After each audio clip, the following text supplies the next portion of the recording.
First Parent Happy Hour. You're in the Director's Den with Chris Beiswanger, and I will let them go ahead and get started tonight. Thank you, Jacqueline. And you will be hearing from Jacqueline throughout the night. Steve and I, joined by Dean of Students, Steve Linhart, and we just hatched this idea as an opportunity to just take some Q&A from parents of incoming students here for Fall 21. I think it's fair to say that everything is weird. And so we decided, let's get weird with Zoom and do some different types of engagement opportunities. And so I asked Steve if he would join me and just take some questions. And I've got a few things that I'll ask him, but we really want to take your questions. And that's where Jacqueline will be kind of moderating that. We've also got two people behind the scenes that will be answering some questions as well. So feel free to pop open that Q&A and put questions in there. We'll just take questions throughout the night. We've got time. We are by no means in a rush. Steve, are you at home or are you still in the office? Well, I do not have a fire going in front of me because I am in my office, and if I did, there would be some problems. But yeah, no, I'm still here. So, all right. Yep. Well, we'll give a quick bio. Steve Linhart, how long have you been with UCCS? I have, in 2 months, I will be here 20 years. 20 years. I've been working in the Dean of Students office since 2008. Prior to that, I was Deputy Chief of Police, and before that, I was a police officer at UCCS. But I've been working various roles as a Dean of Students or charge of conduct or student support since 2008. Steve is, when we talk about our Mountain Lion family and the campus culture, Steve has definitely been a foundational person for just how we go about the care and service to our students. It's been amazing working with him, and I'm fine to gloat and say how cool I think he is, and he's a tremendous friend on top of that.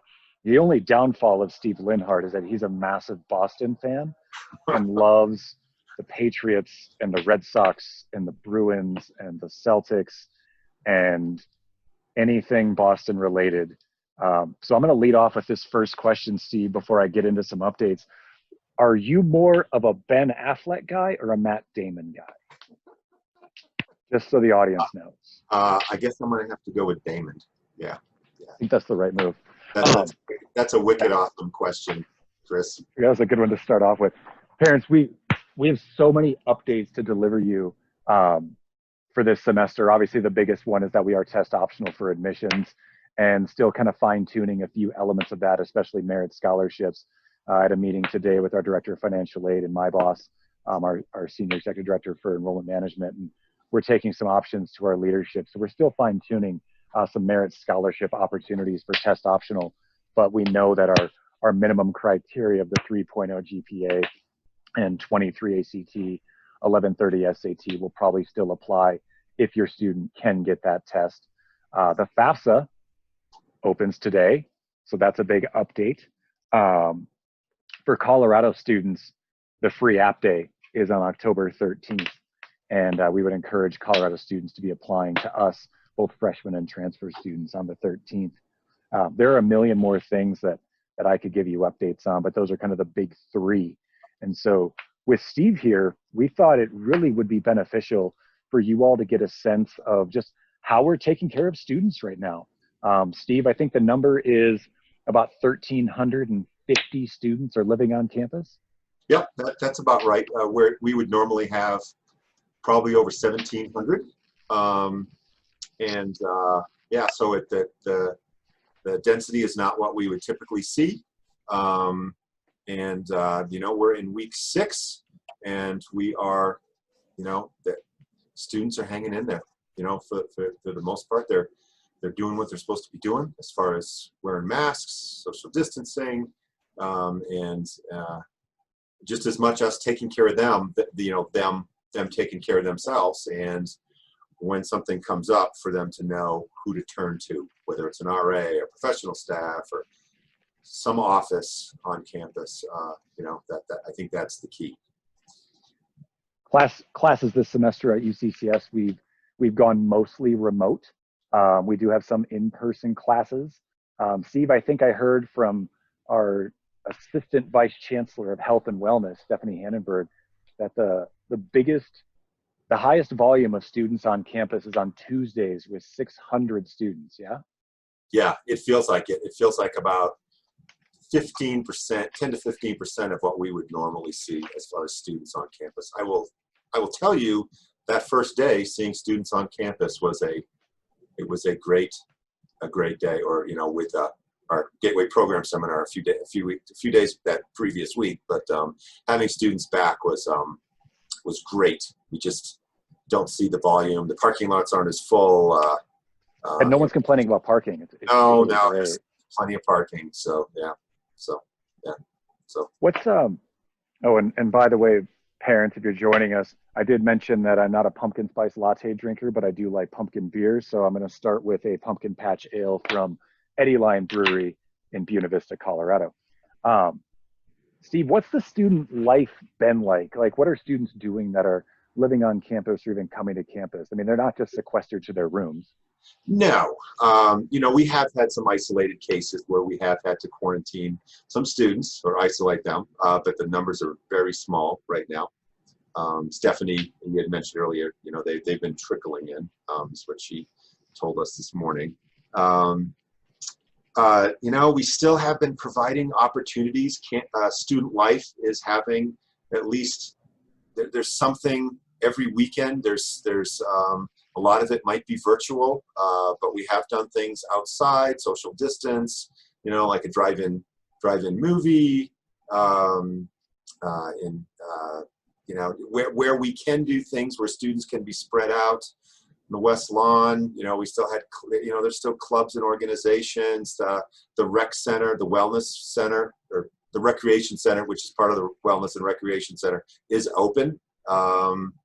And just, not as many students at a time, but they are coming in, and it's just a little bit more controlled environment. But there's still opportunities for students. Student government's still going, clubs are going. It looks a little different. And student workers are still working on campus as well. I don't think that volume has dropped much, if any. We still need, and typically we're going to have more student employees than we have staff, and we couldn't run the campus without the support and the hard work of our students. I think, the obvious thing to say, and the things that we're all sick of hearing, the unprecedented times and challenging and all that. What do you think has been the most challenging for just any of our students, whether they're on campus or off campus? I think, probably the same as a lot of us. It's just that isolation, that lack of in-person contact. Although, there's still that contact through Teams or Zoom or, the virtual, but it's just different. I think that's the challenge, is to have to maybe look a little harder to find things to do, or to not feel that isolation. We are fortunate, from what I'm hearing. Like, I was talking to a student a couple weeks ago. He was looking for stuff to do. He's gotten involved in the hiking club, and Colorado Springs, plenty of opportunities for that activity. So the outside stuff is, it's still there. So we're fortunate with that. Let's take a break from campus for a second. For full disclosure, Steve is also a avid and rabid mountain biker. I'm a trail runner, and so we've crossed paths a few times when he was going uphill and I was going downhill, especially on high drive. Steve, where's your favorite place to ride mountain bike in Colorado Springs? Wow. It's Red Rock Park. It's on the west side of town. Whether you're hiking it, biking it, it has slowly expanded. It is, as far as variety of trails and just proximity to town, I would have to say that's probably where I'm most likely going to be. So, you? I think, I really like Section 16. Oh, yeah. I think that whole area over there is kind of my favorite little area to trail run. after, I mean, Waldo Canyon was the best, and hopefully that'll come back. We were talking about that the other day. And we're talking about students just getting involved and getting outside. That's really one of the benefits of Colorado Springs and our campus, is that you've got really nice parks and open spaces right next to campus. And I think students are being encouraged to do that. I mean, we've always encouraged them to do that. They're just doing it a lot more now, because that's kind of the things they can do safely and even more healthy now. What other things are you seeing students are kind of being, that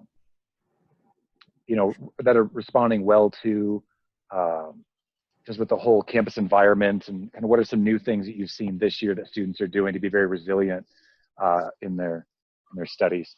Wow. Living. That's a good question. You want to phone a friend and see what Bennick's up to?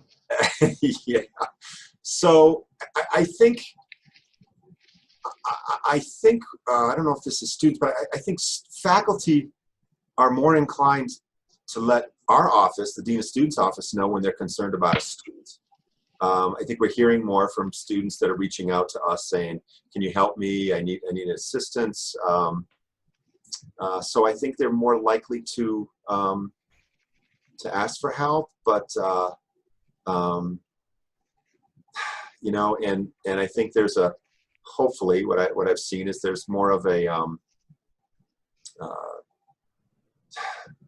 it is kind of strange, but in some ways they're getting more of a personal approach, because faculty are I think they're going out of their way to make sure these students are okay. And if they notice anything, they're more inclined to say, "Hey, what is going on? Let's meet, let's talk," even if it's virtual. That I think those kinds of conversations are happening more. And in some ways, there's more like virtual interaction one-on-one than there would have been face-to-face with faculty. The other thing is that, our students are they're really good about, if you come to campus, you'll see, wow, these students are wearing their masks. They're doing what they're supposed to be doing. And they're, our slogan is like, protect the pride. I think they've embraced it, and they're doing what they're supposed to be, what we've asked them to do and what they should be doing. So that has been positive. Yeah. Yeah, I think just for everyone's knowledge, so our campus delivery modes obviously switched from being dominated to in-person, and we still do have some in-person classes that happen. There's a fair amount of labs that still happen in person. We have two kind of remote options. Actually, I guess there's three other versions. There's a version called High Flex, and High Flex is kind of both in-person and remote. So maybe Tuesday you go to class, and Thursday you virtual go to class, but it's held at the same time and it's still live. And then we've got remote synchronous, which is online but live with the instructor. And then we've got remote asynchronous, which is just purely online. So we've had to be creative with our delivery modes of our courses. And yeah, I've talked to a few of my friends that are professors, and they've been really excited about how they can engage with students, the material they can deliver to them. A lot of them had the summer to prepare for this, and so they've been able to work on procedures and labs and lectures and work all that over the summer rather than in a very short and abbreviated time frame. So we feel really confident about our course instruction and the quality that we're delivering to students. We do anticipate this, and Steve, you might know a little bit more about this, but we think this will probably how it will be for the spring semester as well, correct?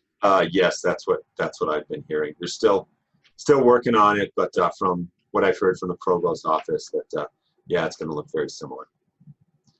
So,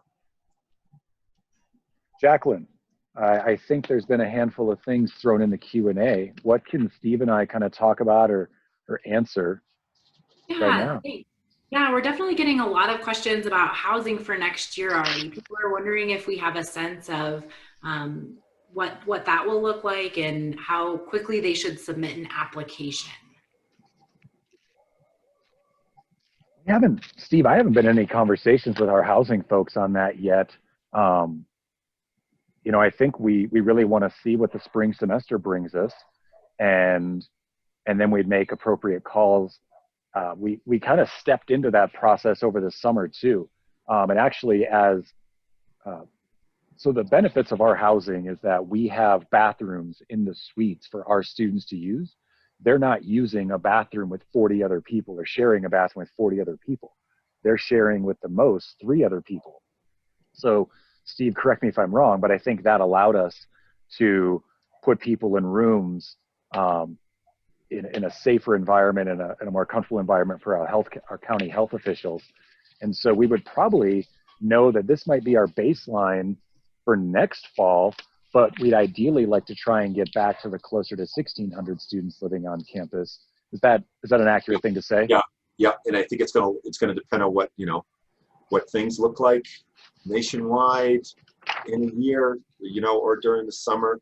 But yeah, when we would typically have 2 students in a room as part of a suite of 2 or 4 rooms, now we're most likely going to have 1 student.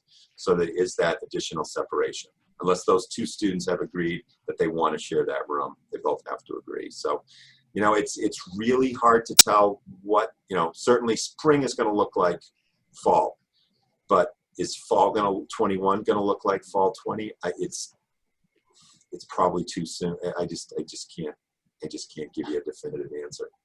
Yeah, and I think that's fair as we go into that. The housing application doesn't open until December 1st.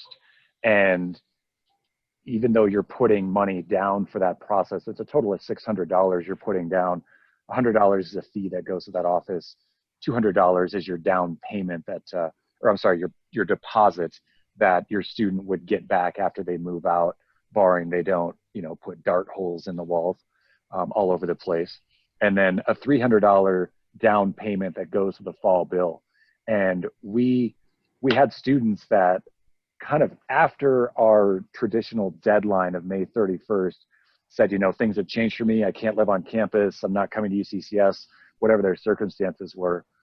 We refunded all 600 of that. I would imagine we would do that similar process again. I think that's always been the benefit of UCCS, again, is that care that we really care about, Steve. I guess that's the best way I can put it. Sure. That's, I would agree. We're still, we're 12,000 plus students. When I first started here, we were 6,000 students. I think our personal touch, contact, individual attention, it seems like we haven't strayed from that. It feels the same. Campus is certainly much bigger, many more buildings, but there's still that feel, and students are one of the students. I had a student come up to me a couple years ago. He's like, "What's the deal here at UCCS? Everybody holds the door for everybody else." I'm like, "Just that little." It's like, she's never seen it. She'd never seen that before. I was like, that's just kind of what it is. We're just kind of looking out for each other. And it's been that culture. It's been that way from, certainly it starts with students, but faculty, staff. I mean, that's just the way it's been. So. Yeah. I mean, and we're biased too. I mean, you've been to campus 20 years. I've been to campus for 15 years, and we truly love this place and care about it. So yeah, this all sounds like, well, it can't be that great. And I'm sure a student has a problem here or there, but I think students never have problems, Steve. But I think we do our best to try and make it as great as we can for them. So. Yeah. There's going to be bumps in the road. There's going to be things that not everybody's going to like. That not everyone has transitioned well to online learning, and faculty understand that, and some students it's actually benefited. I've talked to some students who are like, wow, that really helped me out, but it's just, I think that we can't solve everyone's problem either, or issue, but we're certainly going to listen, and we're going to try to,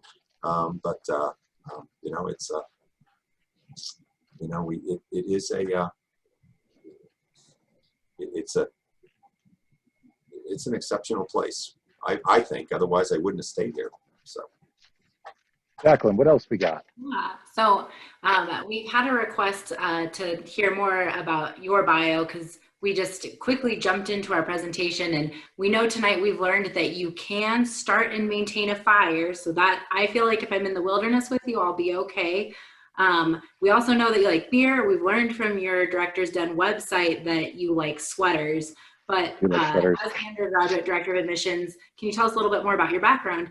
And we're getting a lot of questions about that test optional and kind of scholarship piece. So I think people are wondering if it's to their benefit to submit scores or if they should wait and see. Can you speak to those? Sure. So my background is I'm originally from South Dakota. Did graduate school back in South Dakota. During that time frame, I started working in the admissions office. Well, I was a tour guide. I was a student ambassador, a volunteer student ambassador. And when I was graduating, they called me and said, "Hey, we need someone to travel around Minnesota, Nebraska, recruiting for the university. Do you want to do it?" And I thought that sounded fun, and so I took that job, and I did that for 4 years between freshman recruitment, transfer student recruitment, just learning a lot about the admissions world.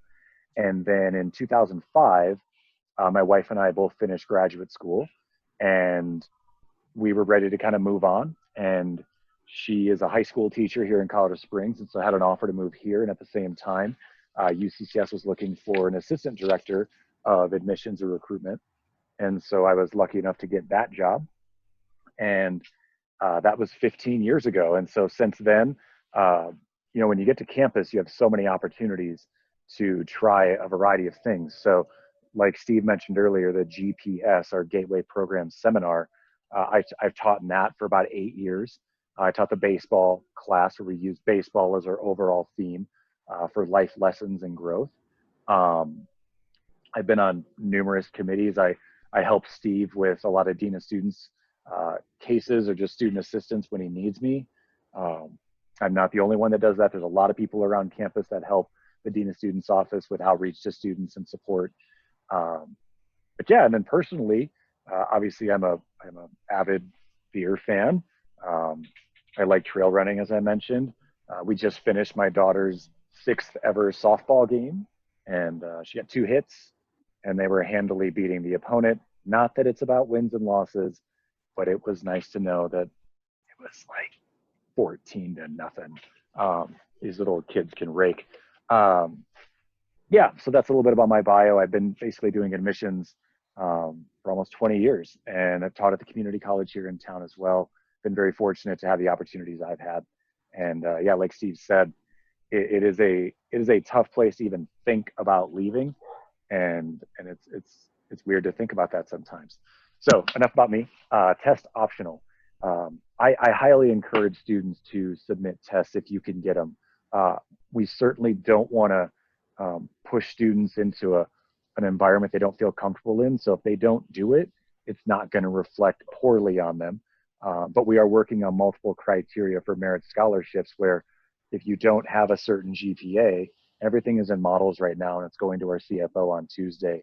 It might benefit you to take a test if you can get one and get a scholarship or maybe get in to the professional school that you're applying for. Now, we say that fully knowing that right now there's not a lot of tests available. I think ACT canceled them all for September and October. But when we say if you can get a test, take a test, that's really, throughout the year. We've got next spring, hopefully, things will hopefully turn for the better. So let's say, for example, if your kid is accepted now, but they don't meet the merit scholarship criteria now, they might qualify in January or in February. We can always go back and update information to give your student a better situation, whether that's with a major, with a scholarship or something like, or placement into a class or something like that. So I do encourage the test if we can get it taken. Obviously, with everything, we want you to be health-minded, be cautious, be safe with it all. If you can get one, we really encourage it though, but we are not going to mandate it. We are test optional this year.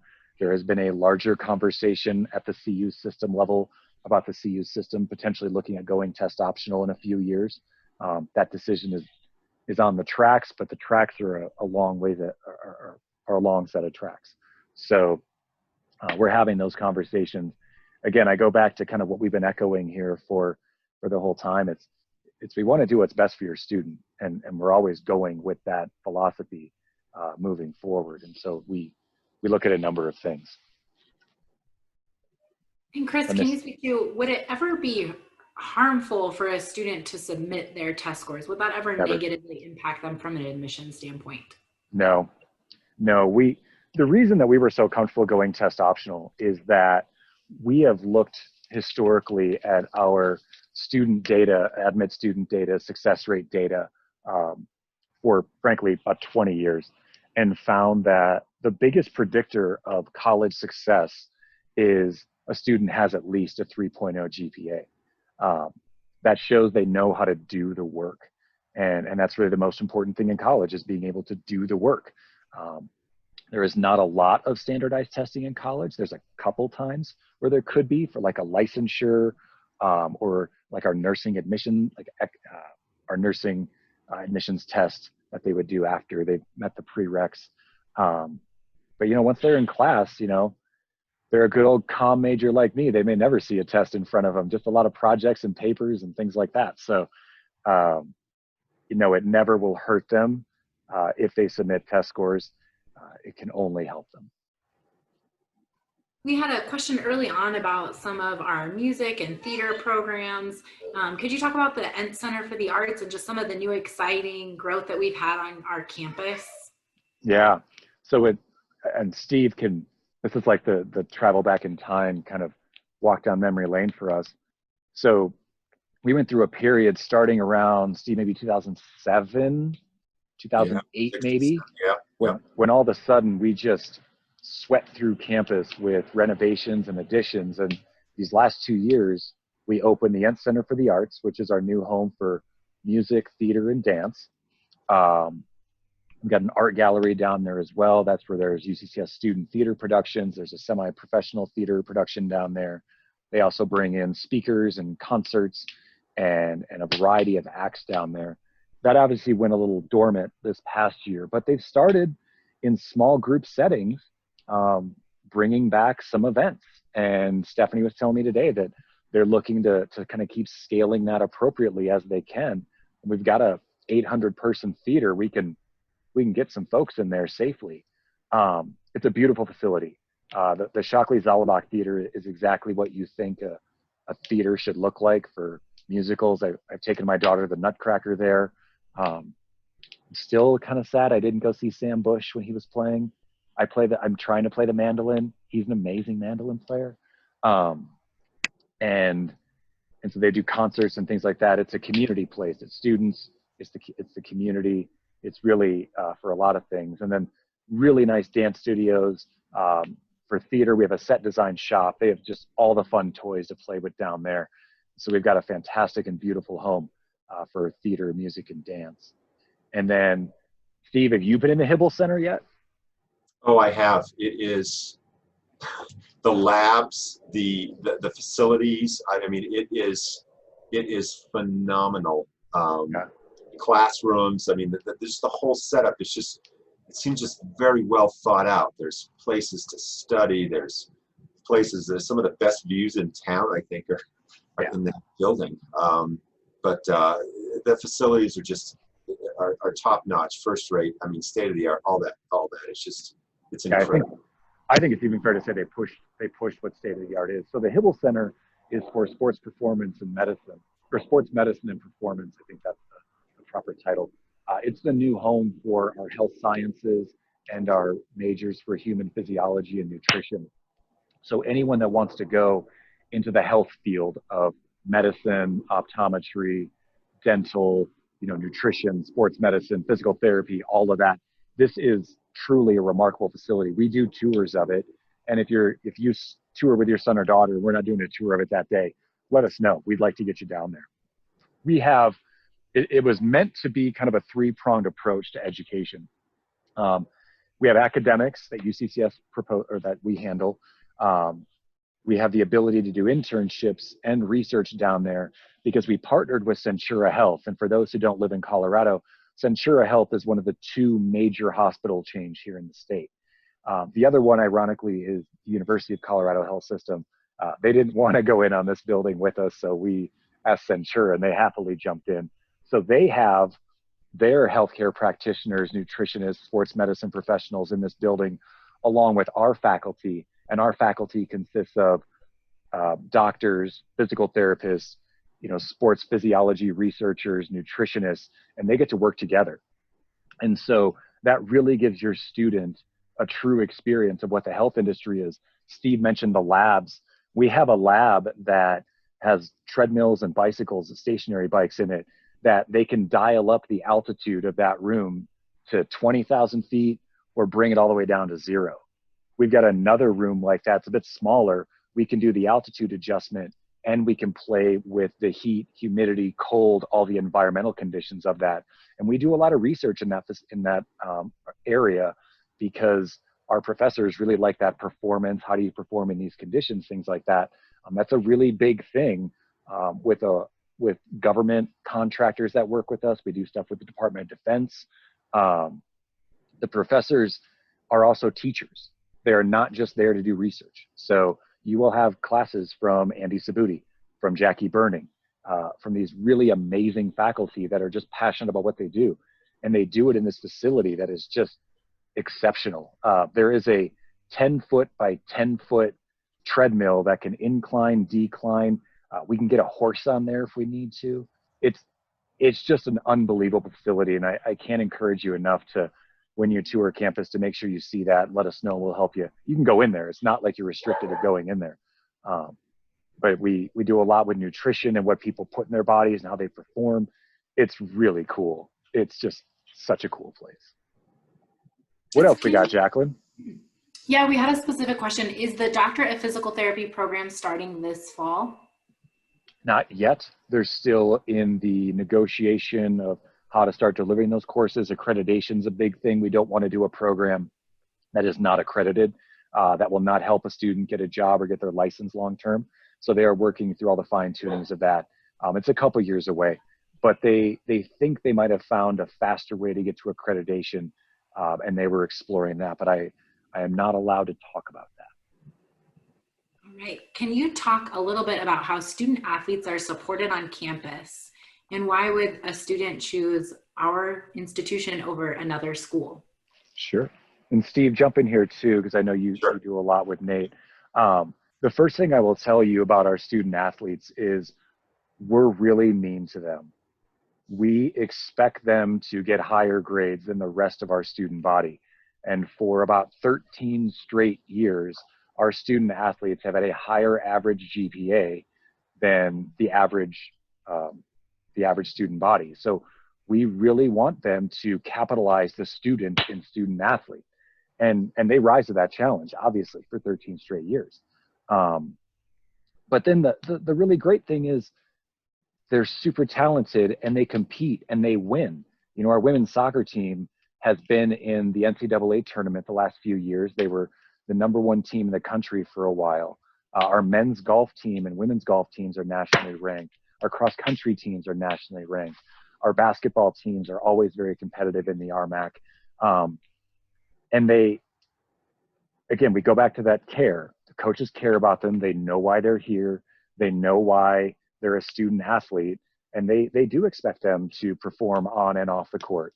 Our student athletes as a group also, I think, do, Steve, I want to say it's 10 or 12,000 hours of community service a year. Yeah, I think in the league they always have the highest per capita, whatever, volunteer hours. And yeah, it's incredible. I think they were like #5 in the country of all NCAA schools in volunteer service hours, things like that. I mean, they're great humans, and they're successful in many aspects of life. I mean, we have had students that have turned professional. We've had a couple professional runners. We've got some playing professional basketball.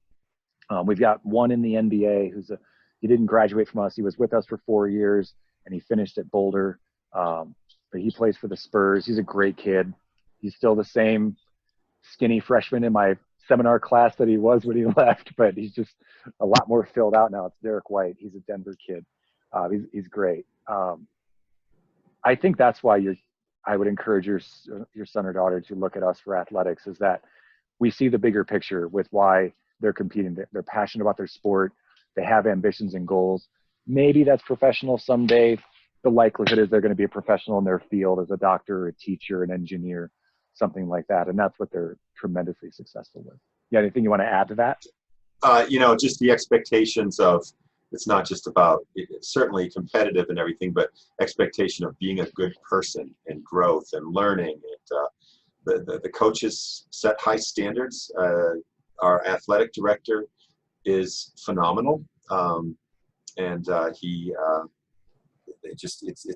It's that culture within student athletes. And we have some really, good facilities in some, new indoor track facility that other teams are, utilize. Baseball stadium or, baseball field is, wow, it's nice.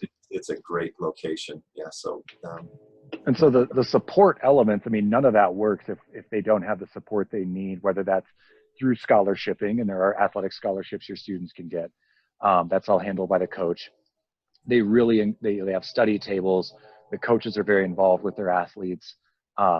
We as a campus, I think this is also a benefit too. In traditional operations, there's no separate athlete hall. They live with all the other students. And I think there's really something unique about that students like going and watching their roommate or their neighbor or their lab partner on the court or on the field. And it's not like some intangible thing that they don't get access to. It's very inclusive. We've gotten a lot of questions tonight about campus tours, and I just want to confirm that we are offering small, socially distanced campus tours. You can go to our website, uccs.edu/visit, to sign up for one. For all of our out-of-state friends, if you can make it out here, we'd love to see you. But if not, we also do have a virtually guided tour that you can do at any time through our website. And then we also offer a live guided virtual opportunity where we have a Clyde's guide, who's a student ambassador, a current student for our campus, that walks through the virtual tour online. So you can have that opportunity to interact and ask your questions and hear from a current student. So we have lots of formats, and we'd love to host you on campus if you are able to come. We have a question: what makes UCCS better than CU Boulder? Oh, well, first off, I'm going to start my second beer. This is a Hey Pumpkin from the Denver Beer Company. My best friend Jason Bueller is the head brewer, so shout out to JB. Wow, I mean, so there's always that part of like, oh, do you get in trouble if you answer that question? And no, we don't care. We will answer that question because obviously we think we're better. No, in all seriousness, I mean, you're not going to go wrong either way. I think it really comes back to our size allows us to do a lot of what we've been talking about, that personal attention, to be very flexible.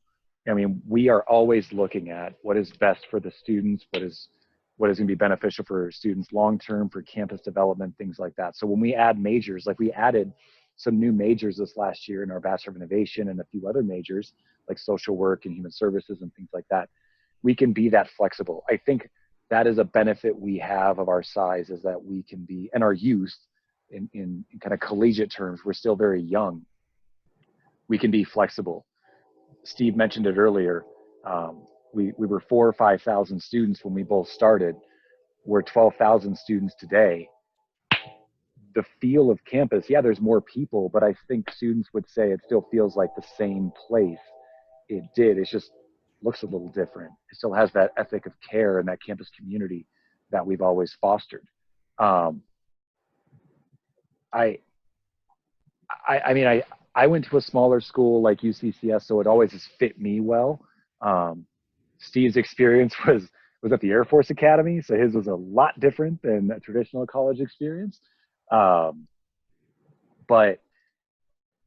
I don't think a student can go wrong, but I do always tell a student, if you had to wait in a line on either campus to get help, our line's going to be shorter. And I think our line's going to try and move as quick as it can to help you out as best we can.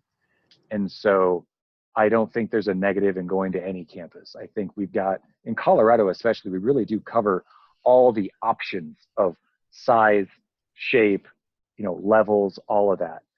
I always think we just fit in that really nice sweet spot where we have a lot of opportunities, as we talked about, with the research opportunities, with the partnerships that we do, with cybersecurity being a big thing, and having the National Cybersecurity Center as a part of UCCS. I think we're that little engine that can, and we always do. Steve, what would you say?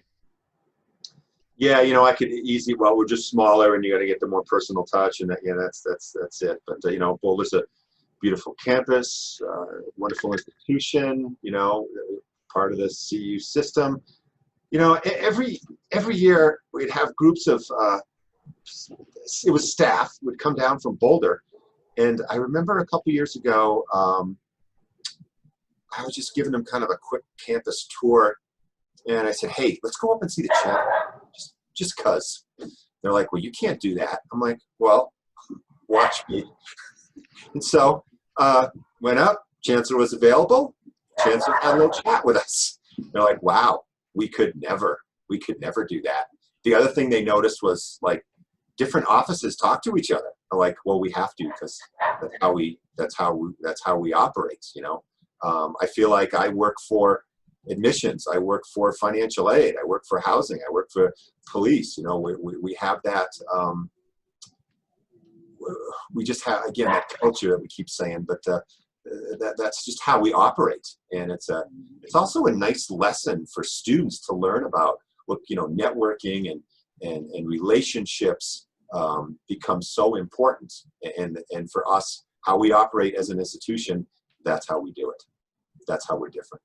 And Steve, you had mentioned earlier about the student worker element and the jobs on campus. You know, we can't operate this campus without students. And so we give them opportunities to really learn something. And probably the most important thing that I have heard is that when an employer after college is not that student's first boss, that student seems to operate and be a lot more successful with the skills that we give them a chance to learn. And there's just so many opportunities in that arena. I think that's what makes us different. I think it's different in a variety of ways, but when you think about that personal development, I think we give them a good laboratory environment to explore in. Sorry about my dog barking in the back. There's a squirrel and it's driving her insane, so she might come by. Go ahead, Jacqueline. Can you talk about the diversity of campus? And we also, as part of that, can you address, we did have someone ask about our in-state and out-of-state ratio of students. Sure. I don't think we've settled on the final, like, numerical marks for this year yet, as we're still working through all that data and everything. Our campus diversity, ethnic diversity mix has grown each and every year, and I think we're around 30% self-reported. And I say self-reported not as like a, oh, he's being convenient with his words. The self-reported thing is actually tremendously important, because years ago, students couldn't pick multiple races or ethnicities.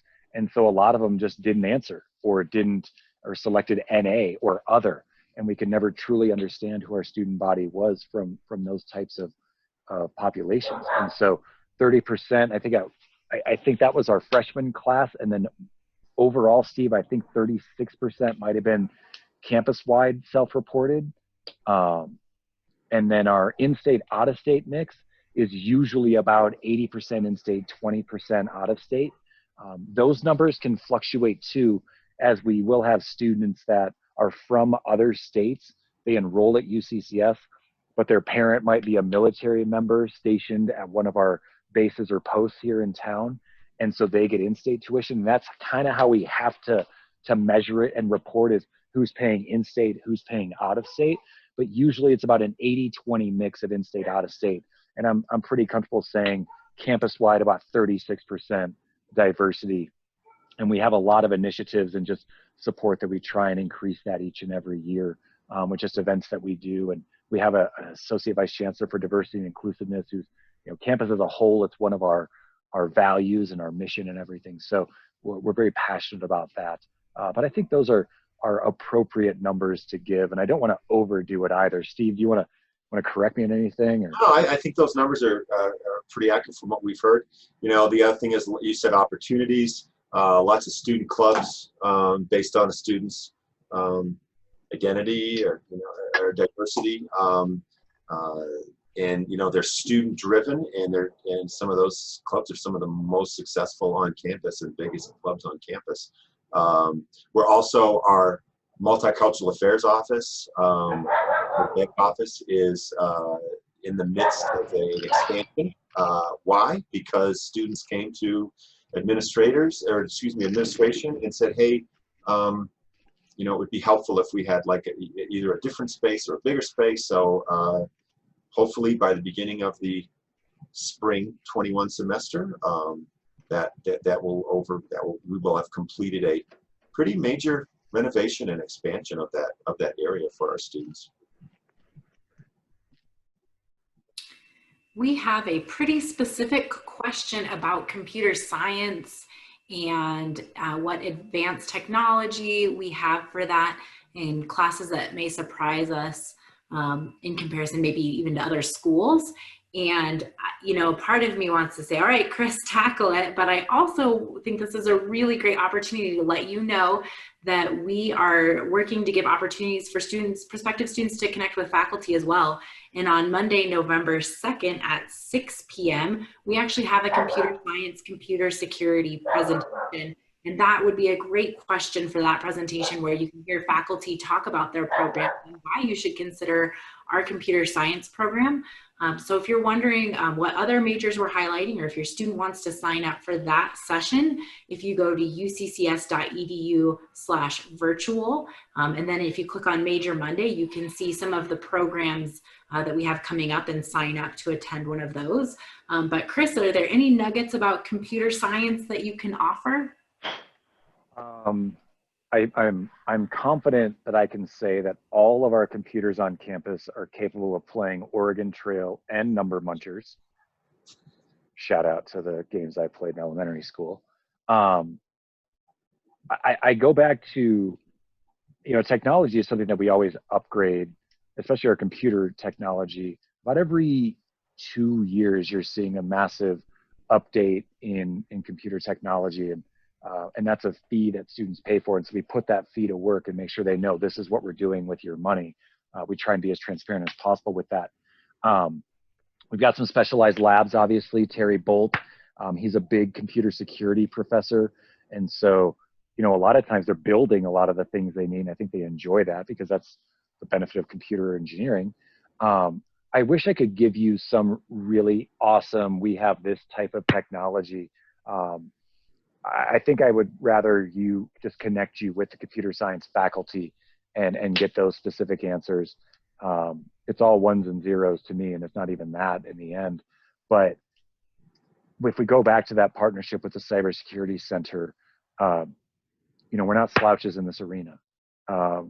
Computer science is a foundational program to the university. It was one of our first majors when we started the campus in 1965. And so we don't take it lightly. We don't take engineering lightly. We don't take business lightly, or nursing lightly, or any major lightly. You know, we just brought in social work and built a building for health science and human physiology and nutrition. So, you know, I guess maybe Jack, the best thing to say is, with all of our majors, we can go by the College of Business's motto, and that we're in the business of building successful futures, and we do that in every one of our majors. Sorry for my dog, if you can hear her.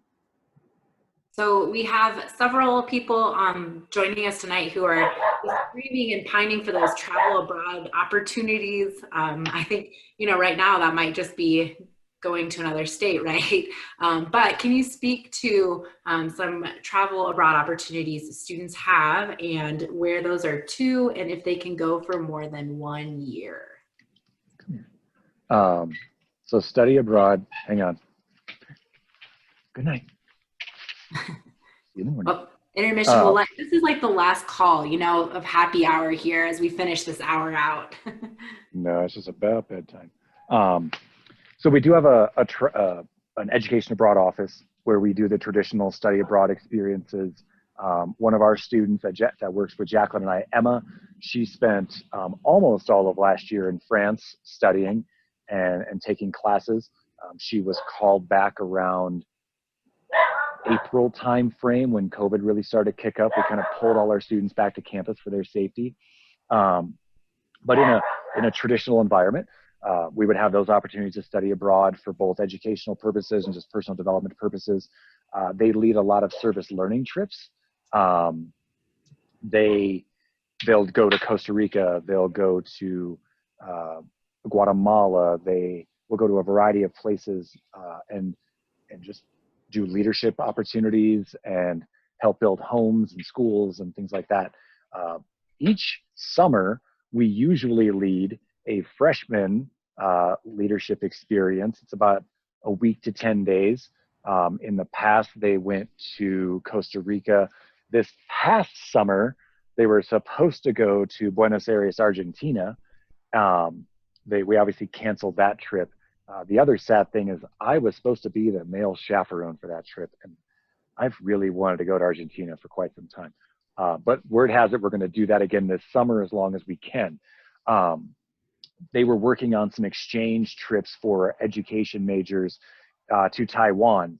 And not to toot some horns here, but the school that they are connecting with to do these exchange programs for teachers to get an international teaching experience is actually the school that my wife taught at for a summer. And through just the small network that is UCCS, my wife connected with Dr. Mandy Hansen, who runs our Education Abroad office. There might have been wine involved. And Mandy has now been talking to Chiba in Taiwan about some opportunities. And so the College of Education is looking at some exchange programs for that. So that is how we work. We work to the individual, we work through relationships. And so there's a number of opportunities like that. So your students can experience that if they want to. Chris, can you clarify some of the important timelines for the year and when students would hear back about applications and things like that? Sure. So we try and turn around applications fast. And with this year not having to wait on test scores for our admissions review, we can usually turn it around in about 2 weeks. So we're rolling admission. So if your son or daughter applies tomorrow and we get their transcript next week, chances of them having their admission decision by the end of the week is very high. So we really do try and work fast. If they do submit test scores down the road, again, that can only help them if they want engineering but didn't quite get in, and their test scores can put them over the mark to get them into engineering. So that's just a rolling admissions process, so not really timeline driven. Some of the more important timelines really actually start today. Today is the first. Today is the first day that you can complete and submit your FAFSA, and FAFSA just kicks off the need-based federal financial aid process.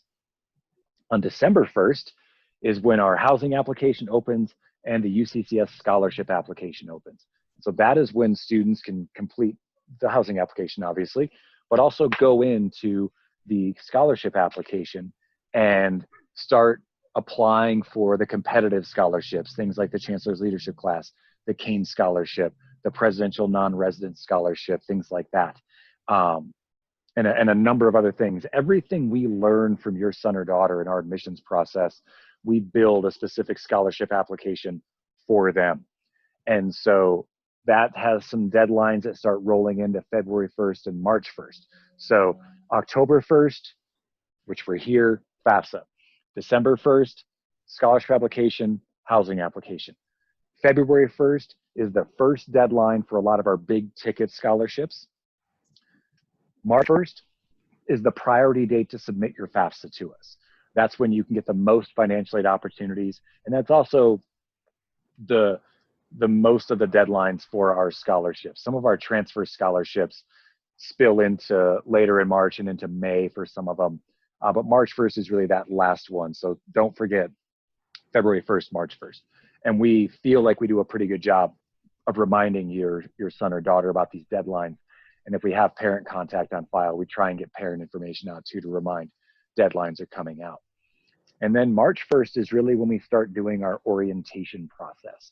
And orientation registration is really the way that you tell us that the student is coming to UCCS. We don't have binding commitment. We don't have an enrollment deposit or anything like that.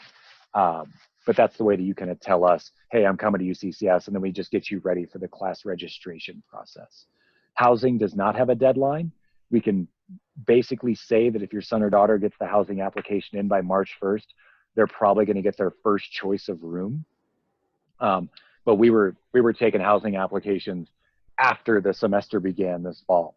So those are kind of the calendar deadline. And again, we'll remind you of a lot of those things as the academic year moves forward. So happy hour discount prices are over now for us as we're kind of wrapped up here. I know we have some questions that we still haven't gotten to.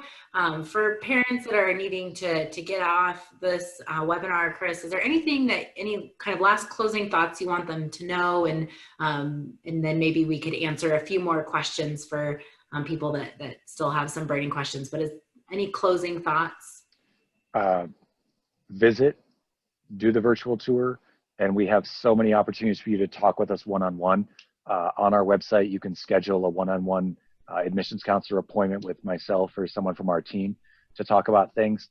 Our whole goal is to make this feel as easy as possible for you. We do not want you to feel pressured.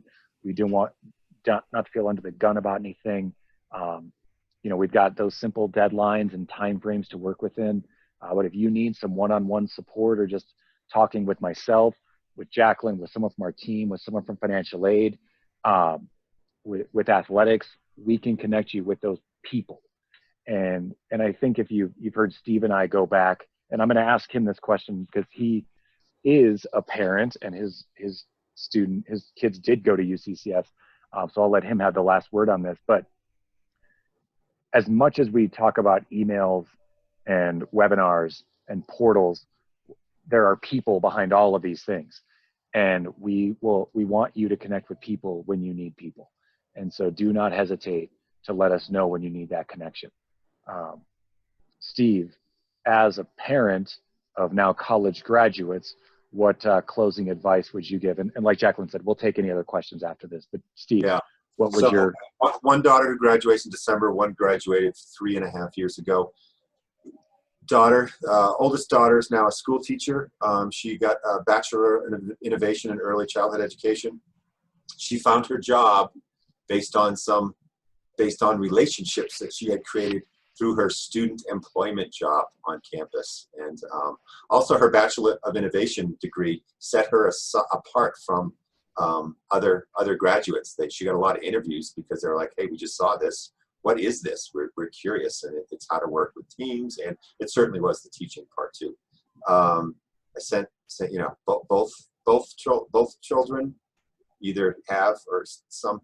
I think the question or the thing I would say, my oldest, I'm not going to get too personal, but my oldest daughter had some health challenges, and I'm the dean of students, and I watched firsthand faculty helping her and getting her through that. It was amazing in the different offices that provided her support. And it had nothing to do with the fact that, she's a dean of students' daughter. It was the fact that she was going to UCCS. And that was really something to see. So, and if you do visit, the best people to talk to are students. Chris and I could say this and that, and Jacqueline and Bob, but great views, great buildings, all this stuff, but the students will tell you what they think. So, yeah, and Steve's daughters having gone to school, and our CFO Chuck Litchfield, his son picked us, even though his dad works there, and he picked us for engineering. There is something special about this place, and we really want you to hopefully visit and see that. So, Jacqueline, I think those are the closing comments. I'm still happy to take any questions. Steve, as long as you can hang on, if you can handle some questions too. I know you don't want to leave the office anytime soon. So. It's still early, Chris. Yeah. I think I would also just mention for parents that we are offering a lot of opportunities for students to connect virtually. I know we're hearing a lot of Zoom gloom, and that it is hard to get back on the computer, and we definitely understand. So if you can, just encourage them to come to those Major Mondays to learn about their majors, or come and we have a Q&A session coming up with our current students that they can join next week. So those are all those opportunities are on our virtual uccs.edu/virtual website, where they can get those. Chris, we did have just a fun question. Someone was asking about seeing your dog, and they wanted to know what breed it was. She's a rescue special, and my wife brought her in because she was barking so much, and I'm like, no, she's fine. It adds to the ambiance. Her name is Teague. We named her after the Maryland, Virginia, the shore over there, the Assateague, Chincoteague. So we named her Teague. But she's like an Australian Shepherd, kind of cattle dog mix. She is a fierce protector. We can't move without her making a decision or coming with us, and a good runner dog. So that's the important things. I don't even think she's out here anymore. We had a really great question about a student being undecided and how to take classes that would apply to their degree while exploring majors. So what advice do you have about that? And Steve, I think you've had this conversation too with a lot of your GPS, so jump in here whenever you want. My advice is coming to college undecided is probably the best way of making that first step. And I say that because, one, you're picking the school that you simply just like being at, regardless of majors, anything else. You've got to like the campus. So if you build off that and say, well, if I change my major tomorrow, I still like where I'm at. A lot of students will pick a school because it's the best for this in their mind, but it might not be the best place for them personally. And so if you start with that foundation, I just like being here, you're in a good spot. The second part is that's where the advisors come into play. Like, everyone has to take English, everyone has to take GPS, everyone has some level of math to take. So we know we can get you through a semester of general things where you can also pick some things that you're curious about. And we can even probably carve that into a year, depending on how that goes. But that's where your advisor really comes in and gives you that guidance and support. I think the toughest thing that an undecided student has to deal with is people constantly asking them, what do you want to be when you grow up? And I think it's safe to say that many of us didn't know what we wanted to be at 18, and probably not many of us went into that area. I wanted to be a weatherman when I was 18, 19, and I am not a weatherman, although I'd be tremendously great at it because I'm super annoying and wrong all the time, as Jacqueline will attest. So I changed my major when I was a junior, almost a senior actually, but I liked where I was, and it was a good place for me. And I changed to something that fit me better in public relations, and then went on and got my graduate degree, obviously. But I liked where I was. I was having success. I was making friends. I was building relationships. I was growing and developing.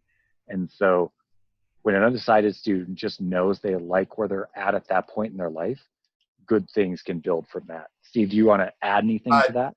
No, I think you nailed it. Just one of the largest major groups, right, is undecided.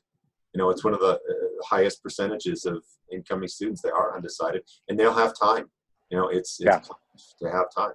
Take a GPS class that you think that's the area of interest, and kind of delve in that. But yeah, there's enough core curriculum opportunities, plus to get kind of a flavor of where you might want to head, to give you an idea if this is going to work for you. I wanted to be a mechanical engineer. I took my first mechanical engineering class. I did it, but I hated it. So it's like, yeah, that's not for me. So there's time, and it's built into the system. Yeah. And that GPS class is the Gateway Program Seminar course that students take that first semester they're at UCCS, and they are able to choose from different themed topic areas. So it's a great transition to UCCS. And I would also just mention that we did an undecided, our first major Monday was an undecided student event. And so we had one of our academic advisors talk about how the resources we use and how we support students. And so there's even some things you can look at now as a prospective student and resources. So you can watch that on our YouTube channel, UCCS Admissions, or you can find that on the virtual webpage as well. We have that recorded for you to watch. And something that's really cool is that they have meta majors where they kind of group some of our different majors to help students start narrowing down and taking courses that would apply to their degree programs. We had some questions about what our food plans are like here at UCCS. So can you speak to that? It's easy. It's all you can eat. And we decided that was the best and easiest way to go for students. So there's no limited swipes in a given day, week, month, semester, anything like that. Your student, when they live on campus as a freshman, they have the meal plan, and it's just go in, swipe, and have at it. They can get 2 breakfasts if they want. They can go to 8 o'clock class, have breakfast at 7:30, go to 8 o'clock class, come back at 9, have second breakfast. We've got continuous dining options throughout the day. They do late night. I am aware that Dean Linhart here has been serving at late night omelets in the past, correct? Correct. So dining is just part of living on campus as a freshman. But if a sophomore, junior, senior lives in the apartment, they don't have a meal plan. They have kitchens. But when they live on campus as a freshman, they have a meal plan. We take care of them, and we can also work with all the food allergies and preferences and needs. That's the benefit of our dining services being campus operated and not a company outside of campus operating it. So the chef for our dining services is a UCCS staff member. We work with our nutrition folks. We grow some of our fruit and vegetables that we use in our dining options on campus. So best way of putting it, when your student lives on campus, all you can eat, they won't go hungry. Well, I wanted to thank you both for taking the time tonight to talk with our parents. I think we've answered all of their questions. We don't see any more, but certainly we're always available. If you think of questions afterwards, you can email go@uccs.edu and we'll definitely help you out. And Chris is also really helpful with parents and the questions that you might come up with. So I can attest to the fact that he will follow up with you and help you through that process, any questions you have. So if you have feedback about Parent Happy Hour, let us know. We, if you want us to do it again in the future, if you have a specific topic where you're hoping we'll cover, we would love to hear about that. So just send us an email to go@uccs.edu and let us know. Chris, anything else before we say goodnight? No, just thank you to Steve for sticking around campus and doing this with us. It's our first time doing it. And I couldn't think of a better person to talk to for an hour that got to watch me drink beer on my patio while he's in his office. Thanks for the invite, Chris. Appreciate the time. Well, we appreciate what you do. And I say that as, just me, someone who is your friend and cares deeply about you, but, as a campus, like you are a huge benefit to all of us. And I think our students they truly benefit from you. So thank you for the time tonight. Jacqueline, thanks for moderating. Eddie, Vanessa, thanks for taking any questions behind the scenes that we didn't see. As Jacqueline said, happy to answer any questions that you have throughout this process. I think this was fun, and we'll probably do it again. So we're happy to take any topics you're curious about. We've got so many great experts on campus that we are happy to put in front of you. That's how flexible we can be. And so, Steve, thank you. Good night. Jacqueline, thank you. Good night, parents. Thank you for playing along with us tonight. This was fun. If you have a great rest of your night, good Friday, and a good weekend.